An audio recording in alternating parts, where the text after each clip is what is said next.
Welcome to the Campus Engage Participate programme, bringing capacity and support to all higher education staff to address real-world problems by implementing community-based learning and research into the curriculum. This programme is developed and driven by a team with expertise in community-based learning and research practice and policy from across Irish higher education institutions. The programme offers capacity building to educational staff to incorporate community-based research and community-based learning process and methods into their curricula and work plans. The ultimate aim is to nurture generations of social innovators with work-ready skills and encourage students to action accredited projects to address social issues and challenges. More information on the Participate programme is available on the Campus Engage website, campusengage.ie. Welcome to the second of our four-part video series on how to introduce community-based learning and research into your curriculum. This video covers key terms, definitions of community-based learning and community-based research, and the ways you can introduce community-based research and community-based learning into the curriculum. Please note that comprehensive descriptions of community-based research and community-based learning can be found in two introductory guides available on campusengage.ie. Let's focus on community-based learning for a moment. So what is community-based learning? Community-based learning is a course of discipline-based collaboration between students, lecturers and civil society partners for mutual benefits through shared learning. There are, however, a range of definitions for community-based learning available. It tends to be easier to recognise it in terms of characteristics. The key characteristics of community-based learning are that it is a form of experiential learning that focuses on issues in a real-world context. Here, reflection is a main component, lending to students' professional and personal development. It must also meet the need of the civic society organisation or community group. The community partner is a valued partner with equal say with ample room for knowledge exchange to inform the process and application of skills and tacit information. Finally, community-based learning is academically accredited. That is, students earn credits for their work towards a final degree or master's programme. Keep in mind for now that the experience must also be aligned and tied to student learning outcome and assessment methods, which we will discuss later in the third video. Engaged learning or research can be considered as part of a continuum of opportunities for students. This approach helps to avoid confusion when comparisons are being made to other forms of experiential learning, such as work placements or internships and volunteering. This diagram illustrates the continuum of engagement activity with external stakeholders. Here we can see that in general, a placement involves the student as the main beneficiary. It is accredited, and the goal is student learning, but reflection is not always essential. During community-based learning and research, both the student and the community partner are mutual beneficiaries. The student receives academic credit, while the process meets a community need. The relationship is an equal partnership, and reflection is core to the process. In terms of volunteering, in many cases, the CSO is the main beneficiary. It is not always accredited, and the reflection is not essentially a core element. As you can see from this wheel diagram, the introduction of community-based learning into the curriculum can be described as a process. The process wheel shown here is a general guide and applies to many implementations of community-based learning, but there may be variations. The process generally begins with the community partner identifying their need or issue in cooperation with lecturers. Sometimes the community partner will approach the higher education institution, but on other occasions a lecturer may make the initial contact. Honest and open communication is important to establish. It is important to manage expectations throughout the process. Often, tangible benefits will not result the first time an activity is implemented, and it can be more realistic to expect to see useful outputs the second time it runs. Students may sometimes have an existing contact and be able to suggest a community organisation that could be contacted. As the student's guide, you need to look at your role in the curriculum and what influence you have to support the community-based learning process and adapt or develop your curriculum accordingly. It is at this point that the students are briefed and provided with inputs, such as the opportunity to hear from students who have been involved in similar activities previously. The group then work together to design a plan for the activity while ensuring that consultation and knowledge exchange are applied to inform the project. When you have your plan in place, you need to agree the way forward with your community partner. It is at this point that a learning agreement should be developed and signed. Do note that the learning agreement can change as projects develop over time. We have sample learning agreements available on our website campusengage.ie. It is at this point also that the project work can begin, in partnership with the students and the organisation. Assessment and reflection is covered in video 3. Now to turn your attention to a case study to bring the information to life. As part of their degree in medicinal chemistry and pharmaceutical sciences at DIT, during the practical sessions for the professional skills modules, second-year students developed and implemented a series of science demonstrations and hands-on activities that met the requirements of the community partners involved. The community partners were 5th class teachers in 2 local primary schools, as well as staff in the Ashling After School project in Ballymun. The students worked in teams to source and trial demonstrations and hands-on activities that aligned with the primary school science syllabus, and to ensure that they communicated the underpinning concepts clearly by developing a lesson plan. Once they had developed the activities, the DIT students either travelled to the community partner site to run a slice of science session, or the primary school students came into DIT for a session. Some DIT students have also produced videos that show how the demonstrations can be carried out. The DIT students enrich their understanding of important scientific principles and also develop their social awareness and important skills such as organisation, teamwork, problem solving, digital literacy and communication. The project fostered an awareness of the applications of science to everyday life and of third-level education as a future option among the children concerned. Now let's consider community-based research in action.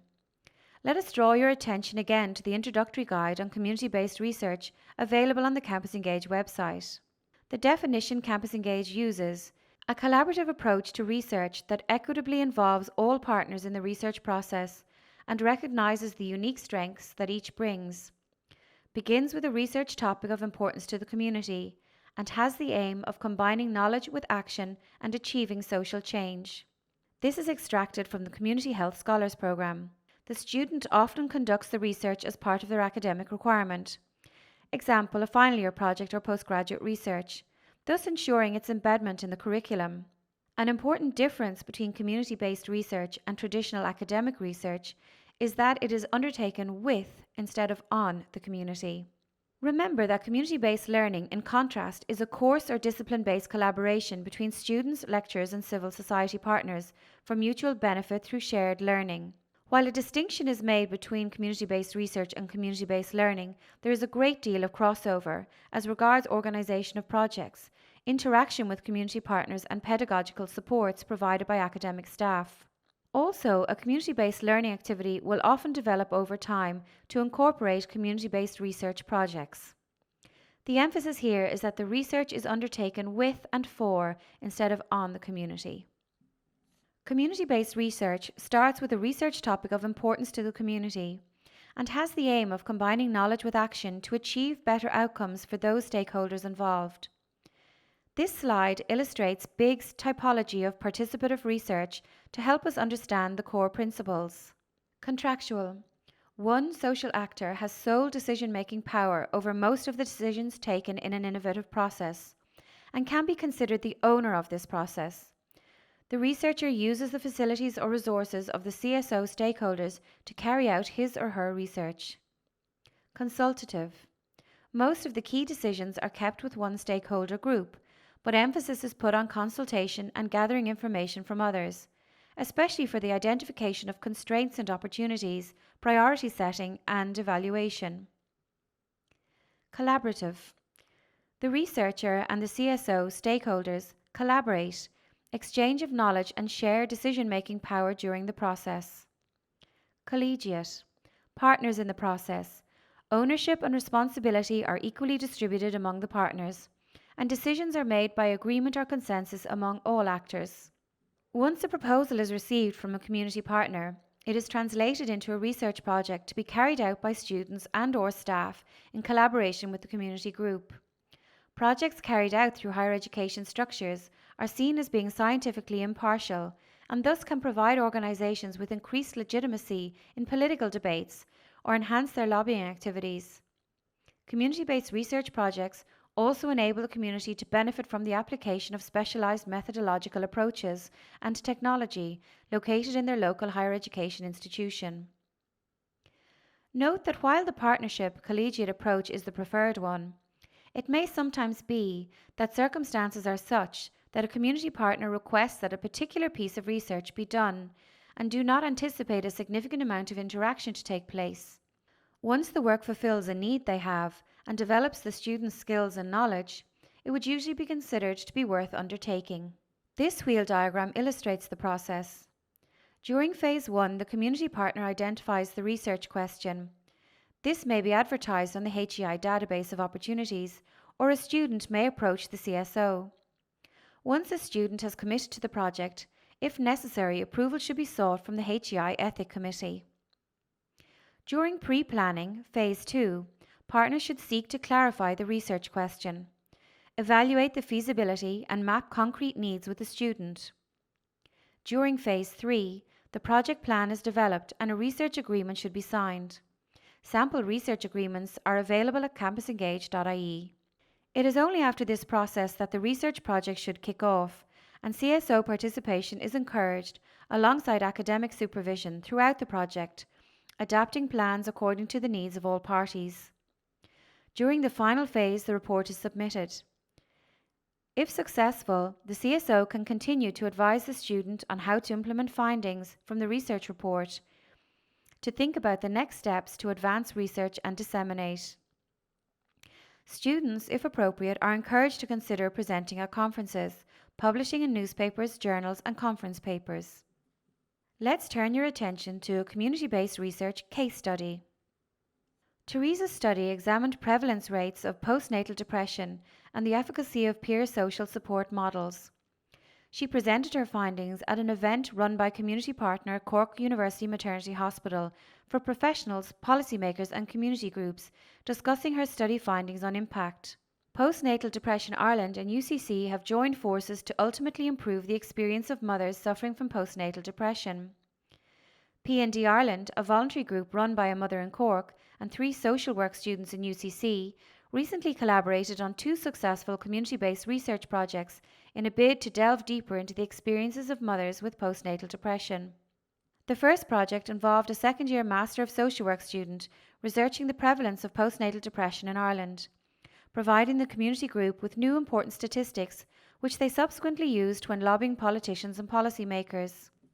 A second project involved 2 fourth-year Bachelor of Social Work students who documented the health service experiences of mothers who suffered from postnatal depression. The findings from this project have also been widely disseminated, jointly by the students and P&D Ireland. The feedback from these social work students of undertaking community-based research was positive. They were given an opportunity to undertake research which is of importance to a critical group of mothers in society. The research assisted them to link theory to practice, gain valuable skills, and contribute to their community. CARL, Community Academic Research Links, facilitates community-based research projects to be undertaken at UCC. Students have the option of choosing research topics from a CARL database, which covers a number of current community research needs for their final year dissertation. The supervision and assessment of their reports follow their respective course academic directives. Activity 1. Take some time to identify a community-based research or community-based learning project you could work on with your students. Think about the following: an issue for a community-based learning, community-based research activity, disciplines, community partners, student group, rationale. This slide highlights EU Horizon 2020 grand social challenges. These might assist you while deliberating on an issue. Congratulations, you've completed the second in our 4-part series of videos. We encourage you to use the Campus Engage website to access all the materials referenced throughout the videos. If you're interested in taking part in a future one-day Campus Engage Kickstart workshop, please email info@campusengage.ie. In video 3, we will look at curriculum design, an essential process to consider when implementing community-based research or community-based learning to your curriculum.